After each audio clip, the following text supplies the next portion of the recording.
And they're finishing off with the Hilda, so kind of isolating because you're pushing people away. Yeah, and you're going in the bushes before they do. So when they check in, oh, no, not here, not here. So you scramble your opponents. I see the concept. And now as an overall draft, looking at Occupy Thrones, what they have brought to the table, it looks better.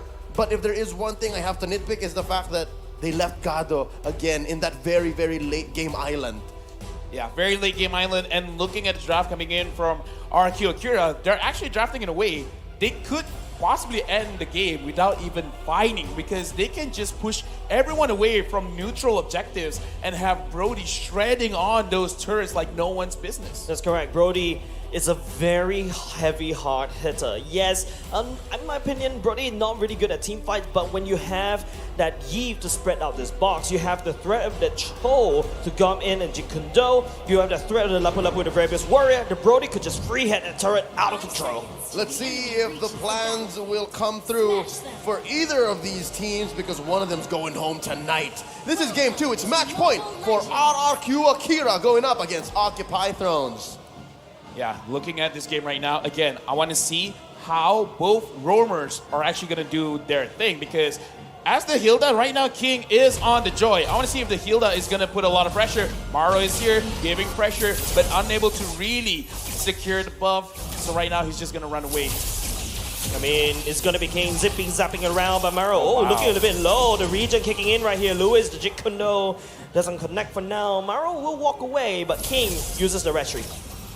Oh, difficult situation. I think RRQ Akira committed a little bit too much to trying to get Maro down, and I think that's mission accomplished. I think Occupy Thrones should be happy with that first minute. I agree. They really should be happy. So now, what's next? Because looking at how Maro is playing, slowing down Akira's rotation is actually quite key. But then, what's next? They gotta wait for Leo on this Hayabusa to look at all the information that he has. Okay, Maro, where are they? 3 people around the bottom side of the map. Okay, I'm gonna go top. I'm gonna secure a kill. Yeah, a lot of brush control right here. It's gonna be Maro diving all the way to the back line. King zipping, zapping around once again. No ultimate. I think they're just gonna touch and go. And this is something that RRQ Akira took advantage of in game 1, right? The fact that Occupy Thrones had no vision. They had to, again, just in the most savage way, check in with Maro's life on the line, but now Maro can just run away. Yeah, okay, Maro is looking at a good situation, but looking at both sides of the map, I'm looking at EXP as well as gold lane. In terms of damage, I kind of feel like you got more damage around the gold lane. So I kind of feel like if they do want to dive, if they do want to get some kind of engagement, they got to go there. But it looks like right now, they're starting up a fight around Turtle. King is hovering around the turtle pit. Maro opening it up. Lewis trying to scout around for pickups. If they have to let go of the turtle, it's going to be reset for now. Wow, the respect from both teams is like, okay, I understand what you're putting on the table, and I fear it, and I respect it, but who's going to pull the trigger first? King, just working on this turtle. Still, Tekashi jumps into the back line.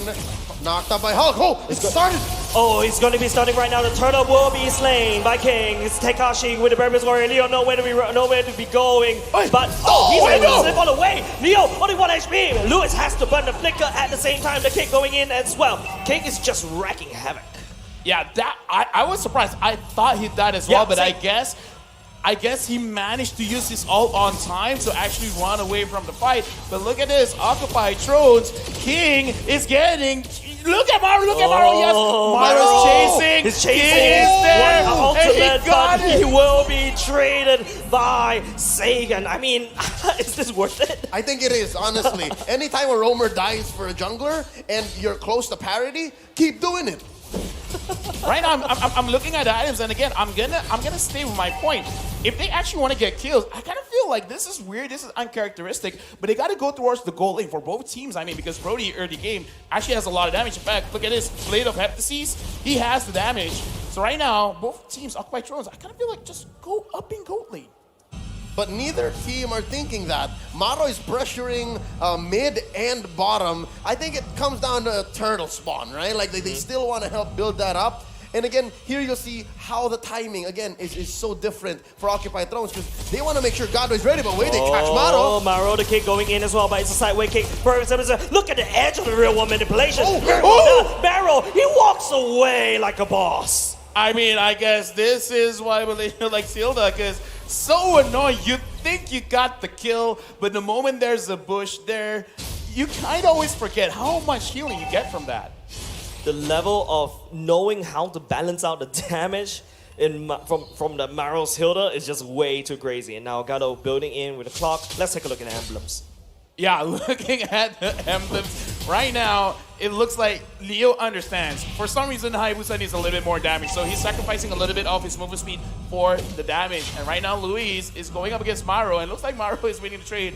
Roamer against Roamer violence. Again, the fact that they're playing with a Lunox just shows that they're willing to make sacrifices, and it's a full-on engage. Shadow kill going in at the same time. Gusta has to run away. Now here comes Ferrari 77. Real own run manipulation. Gusta just walking around, but will get shut down by Ferrari 77. Luis kick Maro all the way back to no man's land. Saigon will pick that up. It's a 1-for-1 trade.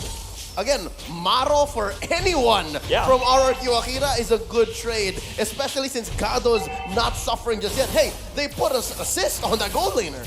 And I just like looking at a fight around the goal lane, so now they're freeing things up a little bit. Fury 77 got the purple? He protected the purple. Oh, wow. It's on him instead of King. So again, that's a check for Occupy Thrones in the mid-game. Everything is going superbly well for Occupy Thrones in a very awkward way. RRQ Akira, I don't know. Everything is looking slightly okay for now in terms of the goal lead. Super even. Oh, you hear that? Conceal, Luis looking for an engage, but Maro spots him again. The vision game making the difference. Yeah, the Hilda is just so annoying to deal with. No wonder everybody hates her. Yeah, a lot of people hate her, and right now, looking at the items, we gotta look at the Eve, where the Brute Force Breastplate has been picked up. So, for Occupy Thrones, if they do want to catch someone out, they gotta make sure that they see this item first, because you're gonna have to... You have to invest a little bit more into that. Yep, Red Woman manipulation going in, zoning out Maro away, but the kick will be there. Try to tell someone, look at how tanky Maro is, but it's gonna be the peel coming in, but Maro, he's still alive though, nowhere for Maro to run finally.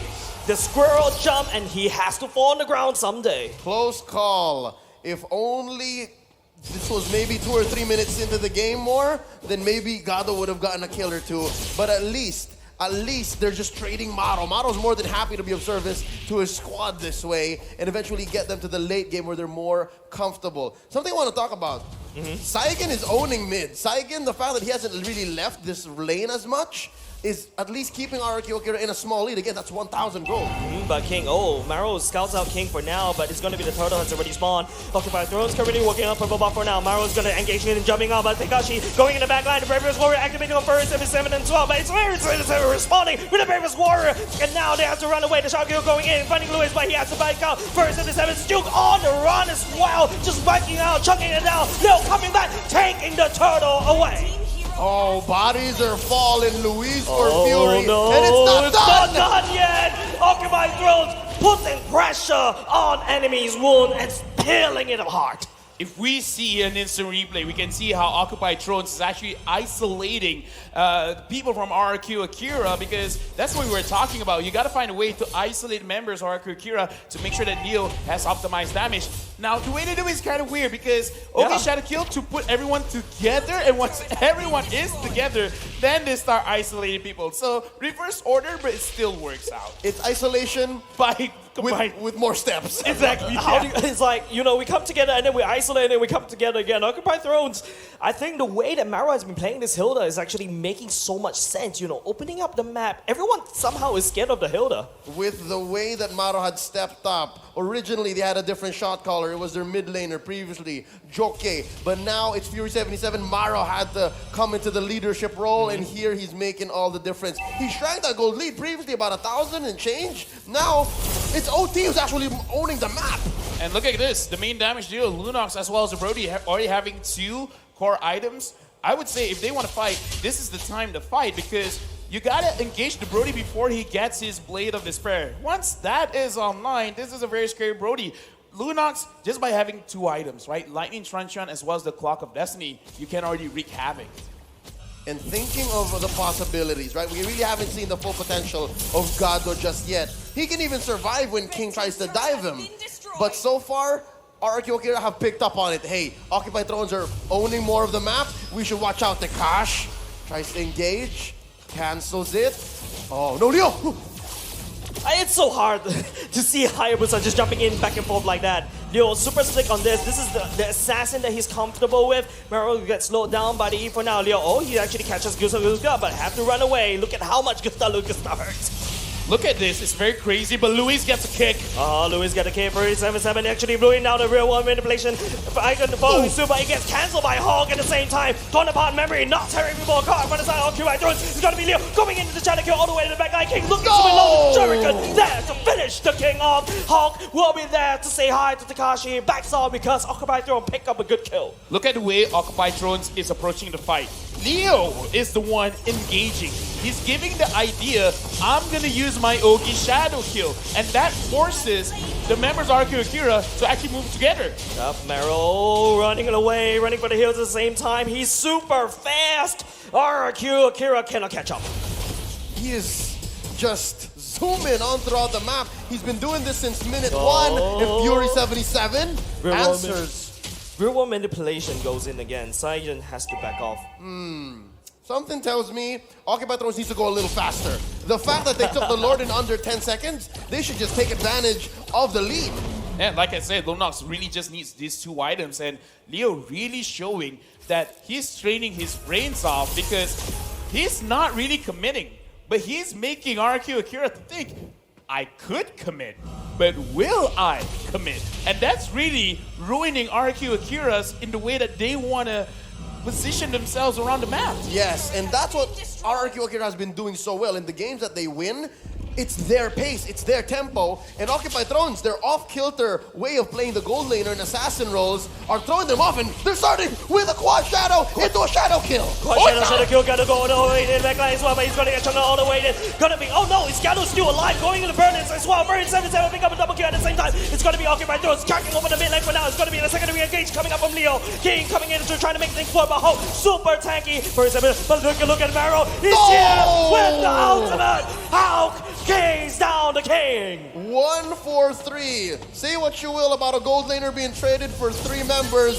but they're converting out of their minds a top lane tier 2 plus a tier 2 in mid. Ladies and gentlemen, have you seen a support assassin? That is Leo right there. The shadow kill, more of like a fake engagement tool, and he's super sleek. Shadow kill once again, all the way through dodging Takashi, but he will fall, unfortunately. But that is so much time being bought by Thrones. Ladies and gentlemen, have you seen a better example of a caster curse? The moment he talks about a player, oh, this guy's good. Oh, he got sacrificed. Speaking of which, Luis gets a kick on tomorrow. Kick on tomorrow, but where's the follow-up coming out? King is actually jumping around. He's have to go in with the ultimate, but it doesn't connect. Occupy Thrones know they're 1 member down. They have to disengage. Look at that fat wave that Occupy Thrones have left down bottom. Gusa needs to clean some house. So again, at least we're seeing some effects of Occupy Thrones. I'd rather say exotic tempo, right? It's throwing RRQ Akira off their own pace, and that's what explains this 4K, maybe 3.5K gold lead at 12 minutes. Here's the thing, you gotta make sure your opponent doesn't know your next move. Speaking of which, another move that's happening. It's gonna be a disaster happening in the mid lane. Barrel's definitely trying to run away. Take a real manipulation. Gado, whoa, get artillery strike from the sky. 2 members from the side of Occupy Thrones has gone down in a very unfortunate moment. 2 for none. RRQ Akira are shrinking this gold lead, and this Lord is looking dangerous. It's luminous. Yeah, right now Luis is really saying, Depo is like, okay, you know what, enough of this. If I see absolutely any of you, I'm gonna catch you off guard, and my team is gonna follow up. A concealed play is happening. Is anyone gonna get sacrificed? Oh Lord, at less than half health. Luis's eyes on Maro. Hulk not even gonna get any closer. King is gonna retribution that Lord to oblivion, and RRQ Akira back in this game. Yes, RRQ Akira definitely will be regaining a lot more control, a lot more goal momentum as well. But hold on a second, Hulk. Oh, King, he gets terrified as well, but he's to be able to dash out alive. But 37 say no, I'm gonna pull you down with a flicker first kill. Any other team would have waited for the rest of their members to come on and then made a plan, but not Occupy Thrones. I gotta say, looking at both these teams right now, I think they're playing with emotion. They're not really like, all right, this is the strategy. It's like, no, nah. Me angry, me fight. Me kill. Me kill. Mihawk, just literally what Occupy Throne's doing right now. Leo going in. I don't know what he can do against Gusta Lagusta though. Wind of Nature will be activated but now, but will go into nothing but Occupy Throne's. Oh! God, memory! Tears the Hayabusa up. Me find Brody. Me kill. That's how single dimension right now Occupy Thrones is evolved into. But it's going to be RRQ Akira gaining control. This game has devolved into something very crazy. Yep, this is going to be a difficult defense for Occupy Thrones now that RRQ Akira has regained part of the map. They have a very small lead. Vision though, Occupy Thrones knows a little bit more. Oh, successful Lord defense. Oh wait! Lewis, he's kicking for 7-7, saying right to the real one manipulation. Just buying some time. Takashi just slashing down Occupy Thrones. Maro will be the victim, and now it's going to be Takashi just buying some time to try to push down, using the minions, trying to land on some turret damage, but Occupy Thrones successfully defends for now. I gotta give it over to Leo, not Occupy Thrones Leo, Caster Leo, because you called it out. Occupy Thrones, they should have fought a little bit faster because now RRQ Akira, they got the tempo back on their own field based off Lewis saying, guys, I had enough, let's go. Yeah, of course, the real man, Malaysia and Gado is out of the fight for now. He has to go back and reset. Look at how, taking how HP. Leo, what are you doing? Right into the shadow kill, but he's actually doing something well. Maybe I push RRQ Akira all the way back, but the stun coming in. The Wind of Nature activated the hand throw.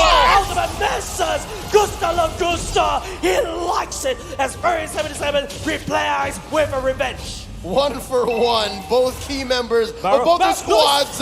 Luis gonna make it home safely. Maro still looking for bodies again. It's that savage, that instinctive, that very intrinsic way of playing Mobile Legends still on display here in this 16 minute bout. Let's take a look at the items. Here's the thing, I thought the Brody had a Blade of Despair. He's like, no, I totally have way more than enough damage because now he has the Demon Hunter sword, so he has extra attack speed. So if anyone wants to tank, they can try. They legit can try, but they won't be able to get away with it. Looking at the itemization, he has the answer towards the Lunox. He has the answer towards the Hayabusa.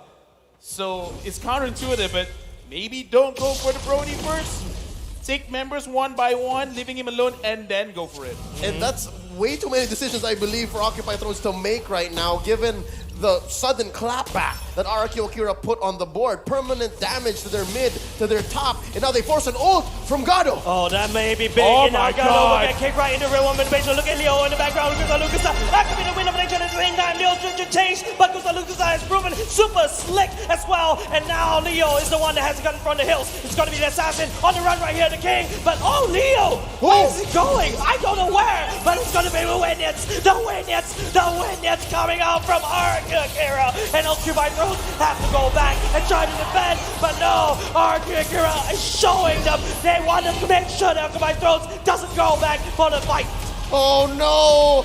Those minions are getting cleared though. The fight is still continuing. Hog's still alive, torn apart memory, taking down the Fredrin. Taking down the Fredrin as well. 37-7 respawn just in time. It's going to be 3 members. Second doesn't really have the ultimate as well, so it is going to be cleared up by 37-7. That is an emergency situation. You know what? This game just got turned out to be so much fun. Gado 0, 3, and 4. He's looking for his moment. He's looking for that opportunity.